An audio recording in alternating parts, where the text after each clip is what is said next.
کیا بیٹا والد کا جنازہ پڑھا سکتا ہے؟ جی ہاں، بیٹا والد کا بالکل جنازہ پڑھا سکتا ہے اگر شرعن کوئی خرابی نہ ہو۔ شرعن خرابی یہی ہوتی ہے زیادہ تر کہ اس کو نماز پڑھانے کا طریقہ یا نماز پڑھانا آتی ہو، تلفظ اس کے صحیح ہو، صحیح قرآن پاک پڑھنا جانتا ہو۔ یہ جو نماز جنازہ کا حکم ہے نا، یہ بھی مسجد کی جو نماز ہوتی ہے اس میں جو امام ہوتے ہیں وہی شرائط نماز جنازہ پڑھانے والے، جو امام مسجد کی جماعت کروا سکتا ہے اور اس کی جو شرائط ہوتی ہیں وہی شرائط جنازہ پڑھانے والے کے لیے بھی ہیں۔ تو اب اگر آپ دیکھ لیں کہ وہ بندہ اہل ہے اور اگر اس کو 5 ٹائم کے لیے مسجد میں کھڑا کر دیں وہ نماز پڑھا سکتا ہے، تو پھر اس کو آپ جنازے کے لیے بھی کھڑا کر سکتے۔ اور اگر اس کو کچھ پتہ ہی نہیں ہے تو پھر بظاہر اس کو سکھا کر سمجھا کر کہ وہ بھائی یہ دعا پڑھ لینا، اس طرح ہاتھ اٹھانا ہے، یہ دعا پڑھنا، اس کے تلفظ بھی درست ہے، تو آپ اس کو کھڑا کر سکتے ہیں۔ پھر ظاہراً یہ دیکھا جاتا ہے کہ وہ داڑھی منڈا تو نہیں ہے، کیونکہ جو داڑھی کٹواتے ہیں یہ فسق ہے اور یہ گناہ کا کام ہے۔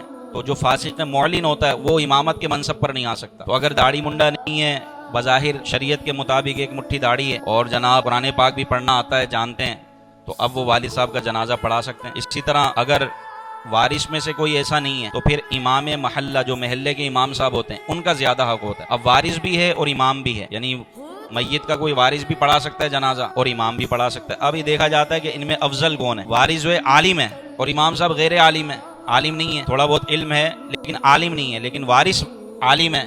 میت کا جو ولی وارث ہے وہ عالم ہے، بیٹا ہے یا بھتیجا ہے، تو اب اس کو حق ہے کہ وہ نماز پڑھائے۔ تو ان میں افضلیت کو دیکھا جاتا ہے۔ اگر ورثہ میں کوئی ایسا نہیں ہے لیکن مسجد کے امام صاحب عالم ہیں، مفتی ہیں، تو اب ان کا زیادہ حق ہے کہ وہ پڑھائے، ٹھیک ہے۔ البتہ بیٹا والد کا جنازہ پڑھا سکتا ہے جبکہ شرعن کوئی قباحت نہ ہو۔